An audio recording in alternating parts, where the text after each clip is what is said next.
The rain wasn't the worst part. It was the cardboard. The box, a flimsy vessel for a life's worth of professional dignity, was slowly surrendering its structural integrity to the indifferent afternoon downpour. Its corners, once sharp and definite, had softened into a pulpy, pathetic mush. Chloe felt a cold trickle of water slide down her wrist from the saturated base, a sensation that mingled with the damp chill already seeping through her light blue scrubs.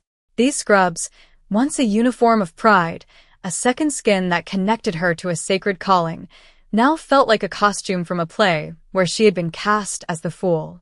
They were a bright, cheerful blue, a stark and cruel joke against the gunmetal gray of the sky, the grimy pavement, and the crushing weight in her chest. Every drop of rain that struck the box felt personal, a tiny tap-tap-tap of cosmic mockery. Inside, her favorite stethoscope, a gift from her grandmother when she first graduated, lay nestled between a well-worn nursing textbook and a small, ceramic elephant meant to bring luck. The luck had apparently run out. The box sagged, threatening to betray her completely, to spill the last vestiges of her professional identity onto the wet, unforgiving sidewalk for the shuffling, incurious crowds to step over. She shifted her grip, hugging the disintegrating container to her body, a futile attempt to shield it with her own warmth. It was not the rain that broke her. It was the silence. The city moved around her with its usual cacophony, the hiss of tires on wet asphalt, the distant wail of a siren, the overlapping chatter of 100 strangers, but it was a wall of sound that she couldn't penetrate. She was encased in a bubble of profound and humiliating isolation. Just hours ago, she had been part of a team, a vital cog in a life-saving machine. Now, she was just an obstacle on a crowded street, a woman in damp clothes clutching a dying box. She had promised herself she wouldn't cry. Tears were a currency she refused to spend on a man like Mr. Harrison. But the promise was a fragile thing, and the cold was starting to work its way past her skin and into her bones. Her path home stretched before her, a 15-block penance through the heart of the city's apathy.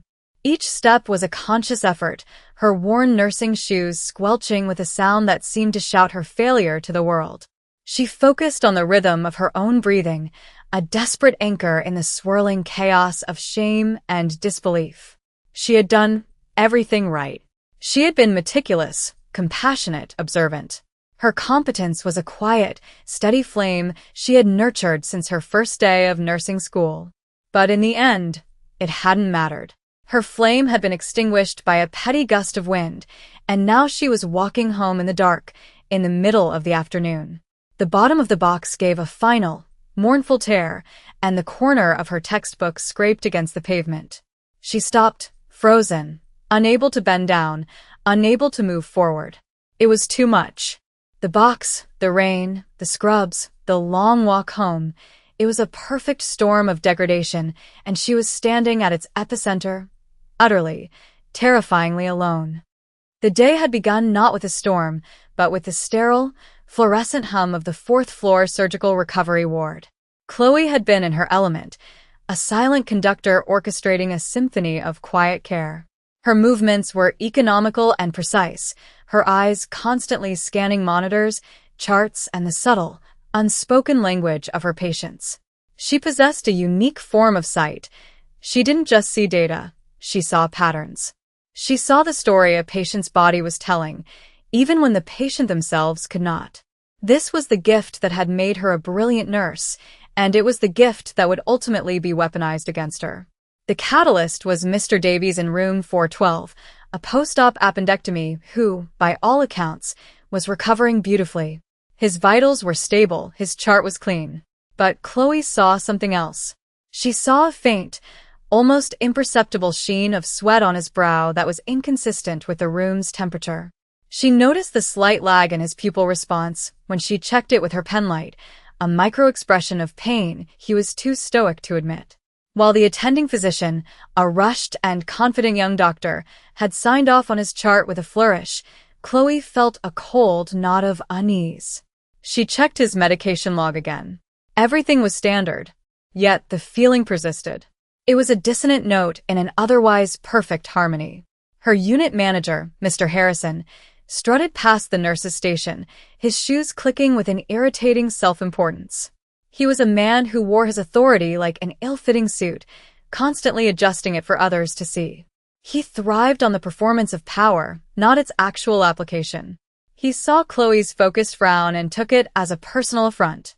"Something troubling you, Walker?" he asked, his tone laced with a condescending sweetness that set her teeth on edge. "Mr. Davies in 412, she said, keeping her voice level and professional. "His chart looks fine, but his nonverbals are indicating a higher level of pain than he's reporting. I think we should reevaluate his analgesia, perhaps consider a different agent. He might be having a paradoxical reaction." Harrison's smile tightened. To him, this wasn't diligence. It was insubordination.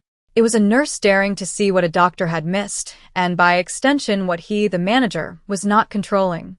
"Are you a doctor now, Chloe?" he asked, his voice loud enough for the other nurses and a passing orderly to hear. "Did you suddenly get a medical degree we are all unaware of?" The doctor signed off. "Your job is to administer, not to diagnose." The public nature of the rebuke was his signature move. He didn't correct, he humiliated. Chloe stood her ground, her gaze unwavering. "My job is to advocate for my patient, Mr. Harrison. And my observations tell me something is wrong." That was her fatal error. She had used the word my.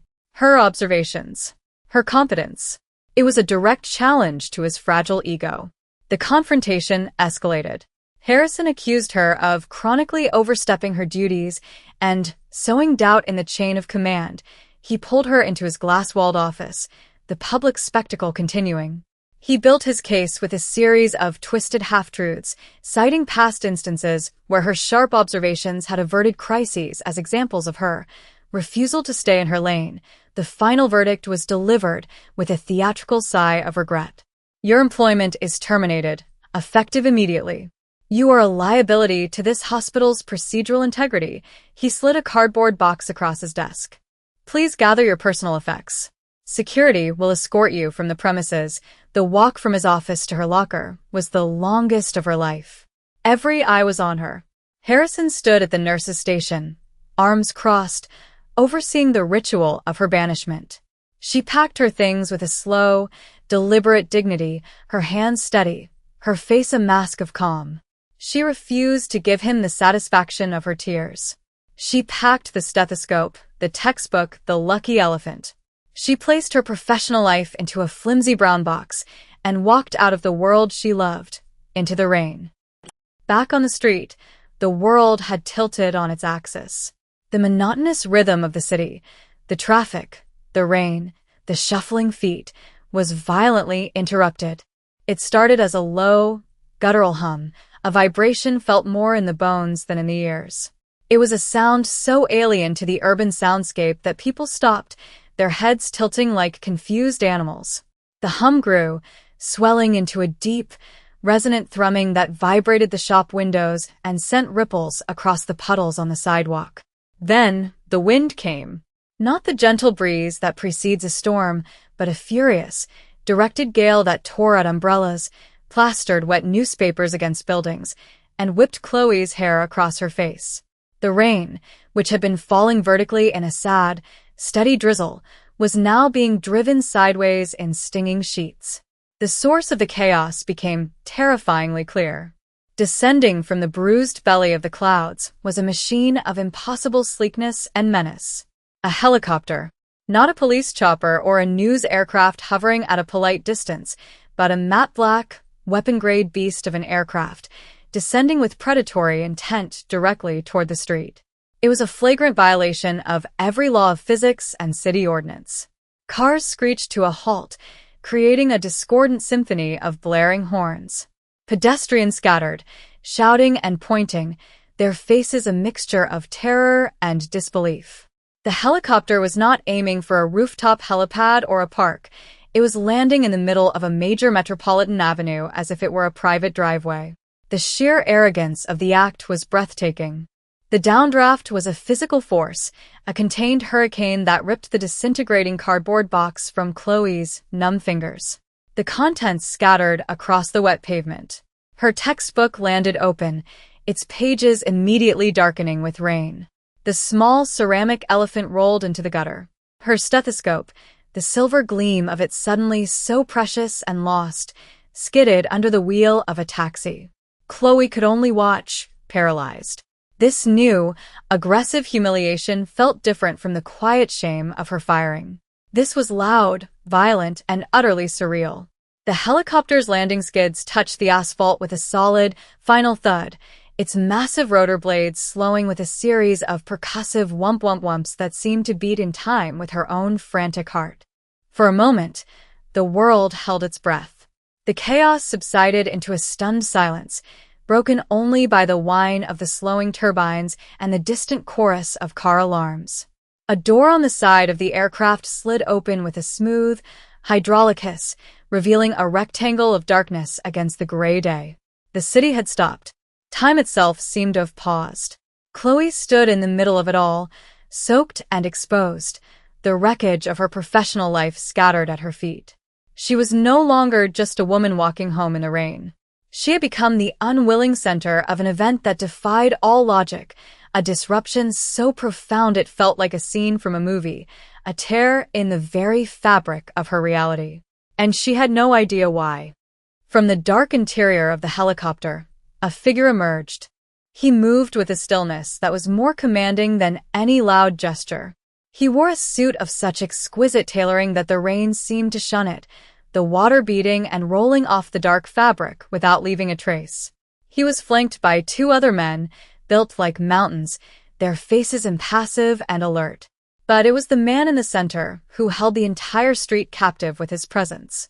His hair was streaked with silver at the temples, his face a mask of controlled, lethal intensity.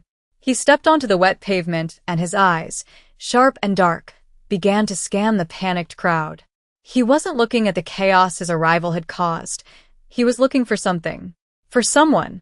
Then, his voice cut through the air, not a shout, but a clear, resonant command that carried over the lingering noise. "Where is the nurse?"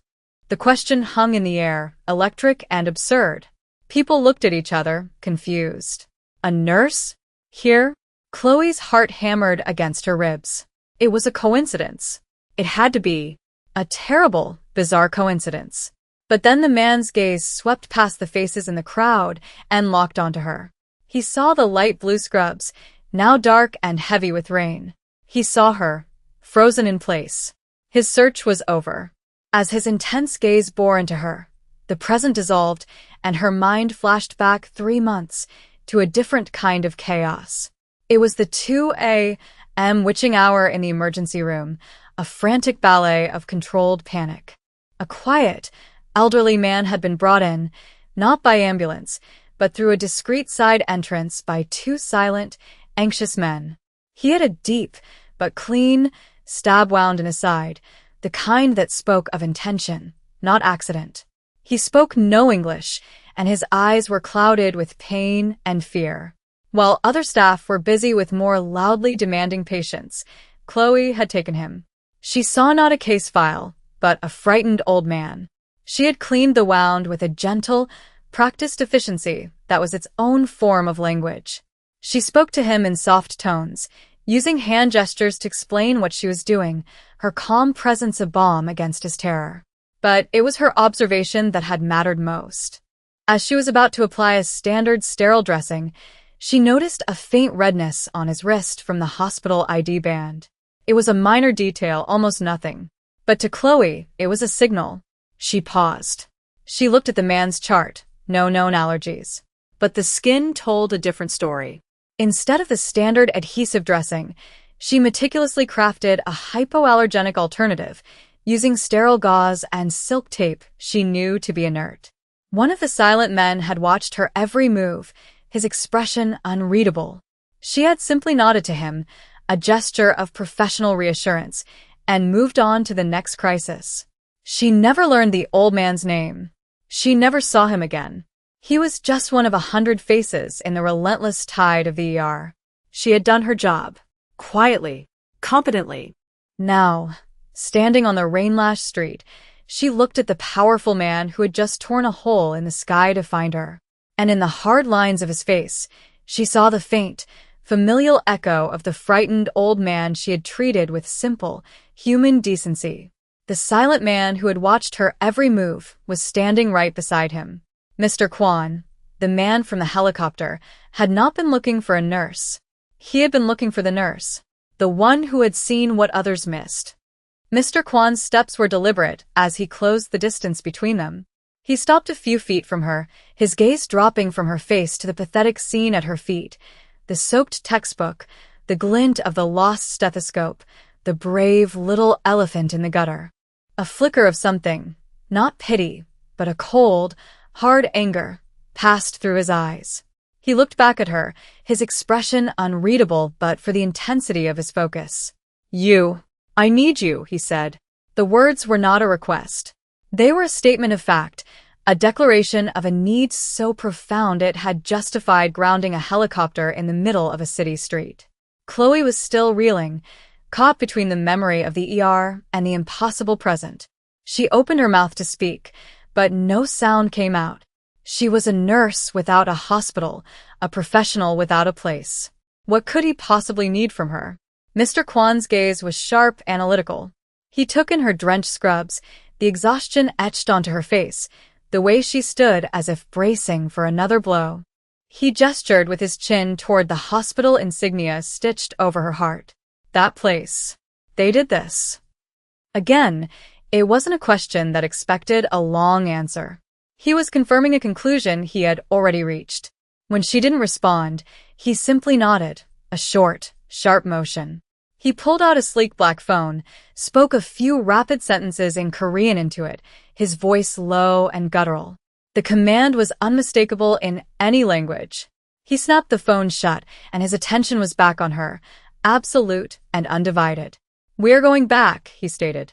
One of his men moved forward and, with a surprising gentleness, began gathering her scattered belongings. He picked up the stethoscope, wiping it carefully on his sleeve before placing it in his own pocket. Another retrieved the textbook and the small elephant. They treated her meager possessions with the reverence of holy relics. Chloe felt a dizzying sense of vertigo. The world was spinning too fast. I can't go back there," she finally managed to say, the words tasting like ash. "I was just fired." Mr. Kwan's expression did not soften. "You are not going back there for them," he said, his voice like chips of ice. "You are going back there for me." He turned and walked toward the helicopter without looking back, a silent command for her to follow. Hesitantly, she took a step, then another. The interior of the helicopter was another world. It was all black leather and polished chrome, silent and insulated from the storm outside. The moment the door hissed shut, the chaotic noise of the city vanished, replaced by a low, powerful hum. As the aircraft lifted off, the city falling away beneath them, Chloe watched the hospital grow larger in the window. It was a place of immense pain and recent humiliation, and she was flying back to it in the private helicopter of a man who looked like he could buy and sell the entire institution before breakfast. She was trapped in a new reality, one governed by a power she couldn't comprehend, heading back to the scene of her greatest failure, not as a pariah, but as a desperately needed asset. The irony was a bitter pill, and she had no choice but to swallow it. The flight was short, a brutal slash across the city's skyline. As they banked towards the hospital, Mr. Kwan finally spoke, his words cutting through the controlled silence of the cabin. He didn't waste time with pleasantries. His sentences were short, dense with urgency. "My father," he began, his gaze fixed on the approaching hospital. "He is here. A private procedure. A specialist from Seoul." He paused, his jaw tightening. "Something is wrong. The monitors aren't acceptable. The doctors say he is stable. They lie. Or they are blind." He turned his head and looked directly at Chloe, and in that moment, she understood the terrifying weight of his summons. "They do not see," he said, his voice dropping slightly. "I need your eyes." He was talking about the incident from 3 months ago. He was talking about the adhesive allergy. A detail so small, so insignificant in the grand scheme of a hospital's daily drama, but it had been a signal of a different kind of perception.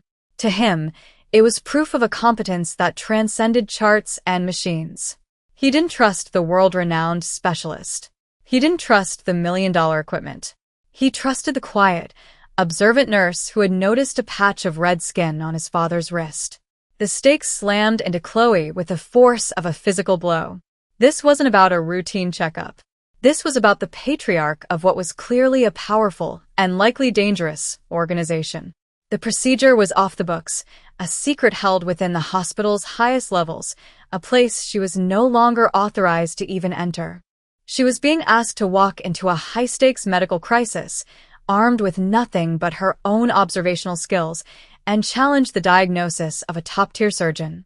The helicopter didn't land on the public emergency pad. It settled on a private, discreet helipad on the roof of the hospital's exclusive VIP wing, a section of the building Chloe had only ever heard about in whispers. The moment the blade stopped, the door slid open, and they were moving. Mr. Kwan's men formed a protective wedge, sweeping them down a sterile, silent corridor that smelled of money and antiseptic. They bypassed all regular security checkpoints with a single, cold stare from Mr. Kwan. It was as if the normal rules of the world had been temporarily suspended for him. Chloe, in her damp, wrinkled scrubs, hurried to keep up, her heart pounding a frantic rhythm against her ribs. She was an imposter here, a ghost haunting the halls of her former employer. But Mr. Kwan walked with the absolute certainty of a man who owned any space he chose to occupy. He was taking her back into the lion's den, not just to face the lion, but to tell it that it was wrong. The pressure was immense, a crushing weight of expectation. If she was wrong, she would not just be embarrassing herself, she would be failing a man who had ripped a hole in the sky for her.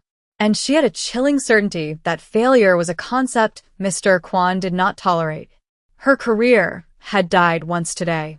She was now in a position where a single mistake could have consequences far, far worse than just losing a job. The VIP suite was less like a hospital room and more like the command bridge of a starship. A panoramic window looked out over the rain-swept city. The air was cold and crackled with a silent, high-stakes tension. In the center of the room, on a bed laden with advanced technology, lay the old man from the emergency room, Mr. Kwan's father. He looked smaller, more fragile than she remembered. Monitors beeped in a steady, deceptively calm rhythm. Standing near the bed was a man with an air of immense self-importance, his arms crossed defensively. This had to be the surgeon from Seoul. He was arguing in low, heated Korean with one of Mr. Kwan's lieutenants. When he saw Chloe enter in her simple scrubs, his face twisted in a sneer of contempt. "What is this? Who is this?" he demanded, switching to clipped, arrogant English. "This is a sterile environment. Get her out." Mr. Kwan moved to stand beside Chloe, a silent, immovable wall of power. "She stays," he said, his voice leaving no room for argument. He then turned his gaze to Chloe, and with a slight nod toward his father, he gave her the most terrifying order she had ever received. Look, for a moment, Chloe was frozen by the sheer audacity of the situation. The world-famous surgeon, the crime lord, the dying patriarch. But then, her training took over. The noise, the politics, the fear, it all faded into the background. There was only the patient. She walked to the bedside, her focus narrowing to a pinpoint. She ignored the surgeon's indignant sputtering. She ignored Mr. Kwan's hawk-like gaze. She began her assessment, her senses her only true instruments. She saw the subtle grayish pallor of the old man's skin, a sign of poor perfusion the machines might not flag for another hour. She smelled the faint, sweet, almost fruity scent on his breath, a potential indicator of metabolic distress. She touched his hand. It was cool and clammy. The surgeon scoffed. "His vitals are within acceptable post-operative parameters." This is normal sedation recovery, but Chloe wasn't looking at the vitals. She was looking at the whole picture.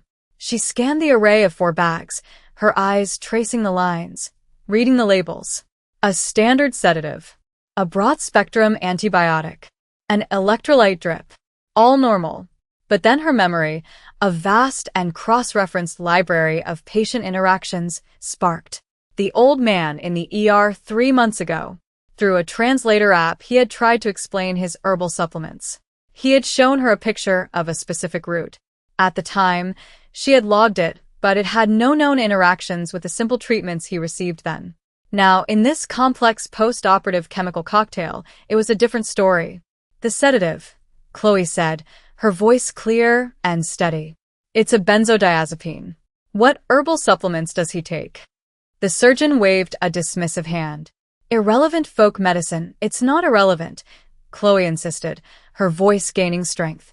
There is a specific Goryo root that, when combined with this class of sedative, can potentiate its effects exponentially. It doesn't just sedate. It can induce a slow, creeping neuromuscular blockade. His systems aren't failing. They're being systematically shut down. The surgeon stared at her, aghast.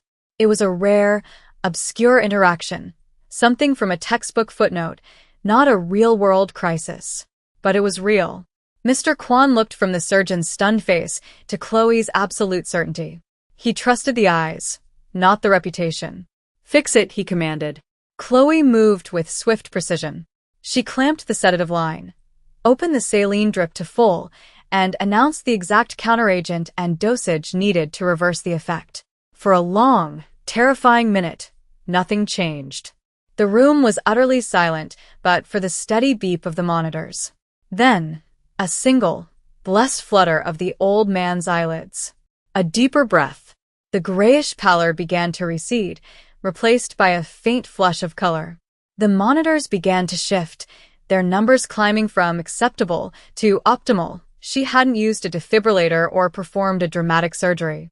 She had saved his life with a memory, an observation, and a quiet refusal to accept the obvious.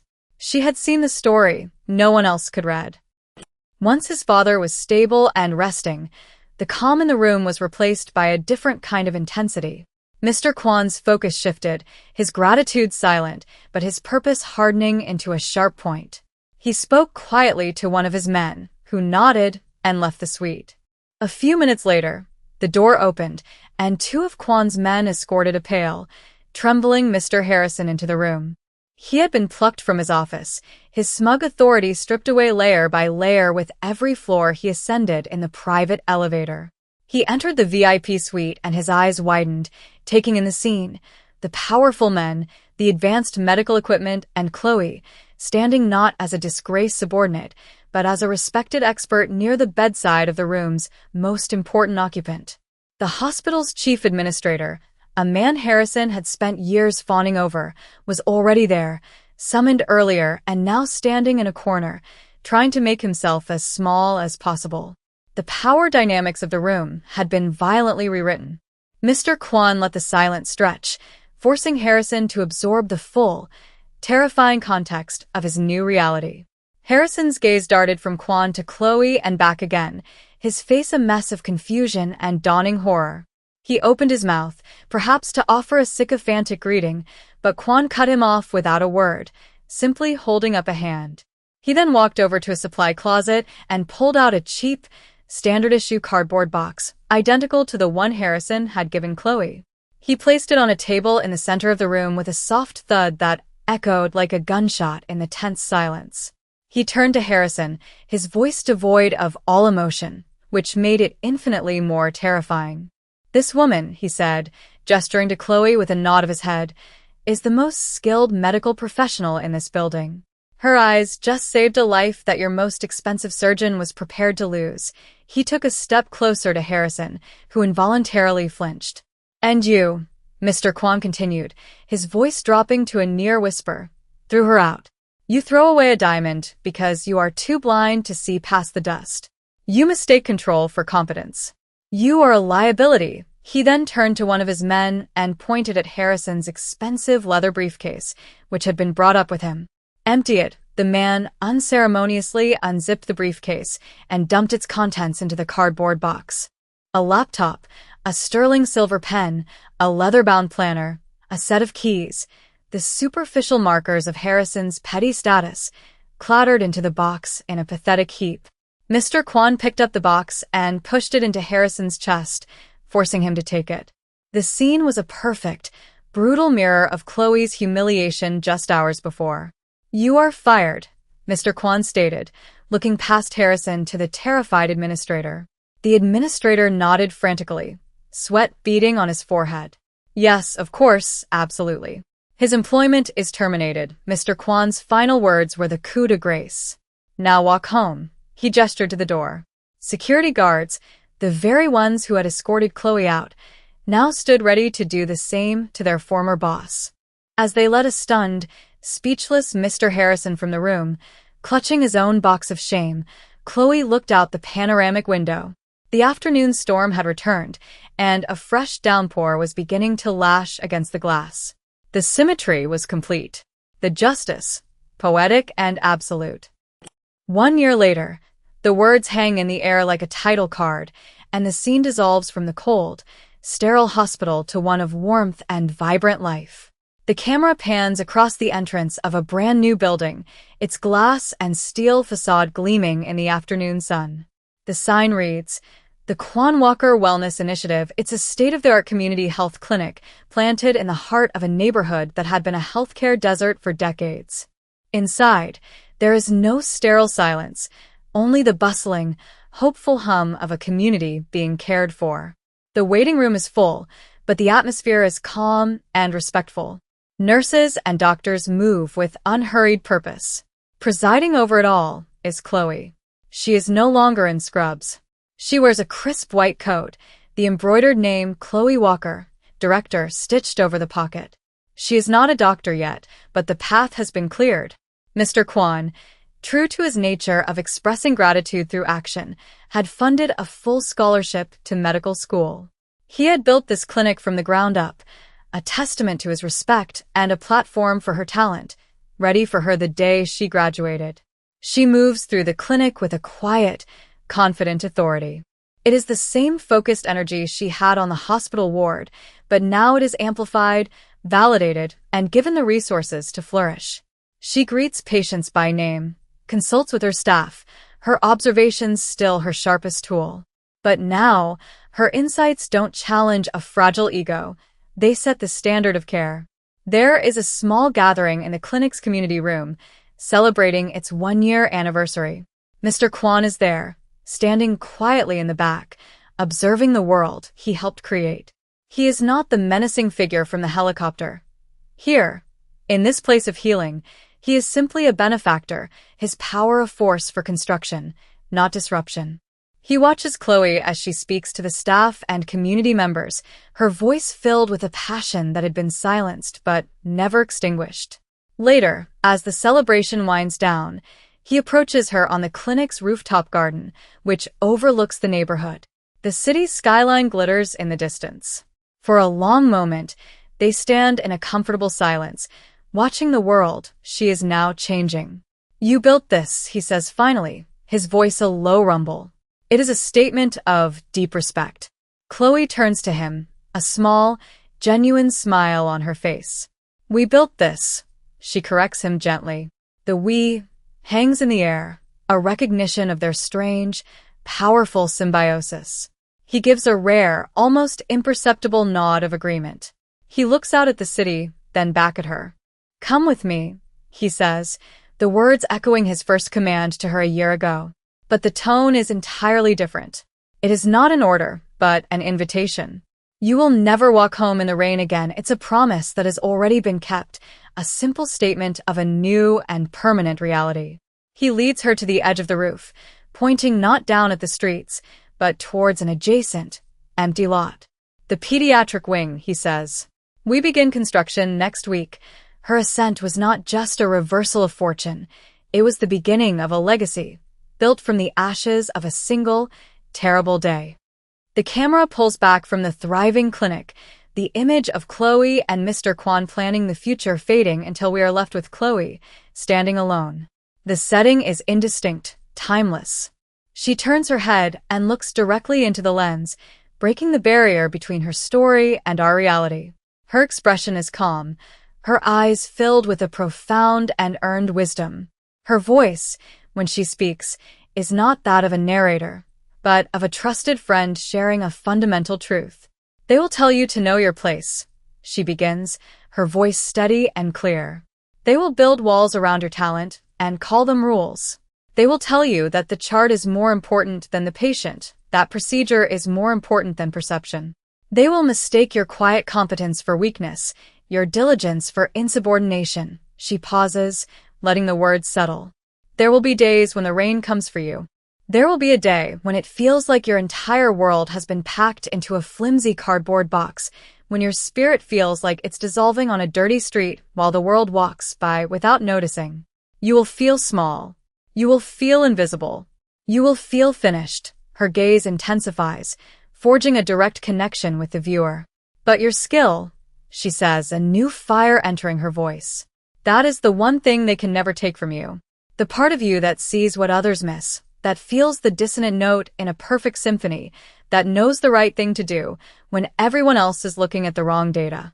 That is not just your job, it is your currency. It is your gravity. It is the only real power you will ever have. Do not let them define its worth. Do not let their blindness convince you that you cannot see. Nurture it. Trust it. It is a signal in the noise. It is the voice that will guide you when all other voices are telling you you're wrong. She takes a small breath, her final words a powerful call to action. Don't wait for the helicopter to fall out of the sky and save you. That's not how the world works. The helicopter is a metaphor. It is the moment that preparedness meets opportunity. You have to be ready. You have to be so good they can't ignore you. So good they can't afford to lose you. Be so good that your talent becomes its own form of power, a force of nature they cannot control. A faint, confident smile touches her lips. Be so good that when the storm comes, and it will come, you are the one they call to stop the rain. The final shot holds on her face, a portrait of resilience, competence, and absolute self-worth. Her story is over, but its lesson has just begun.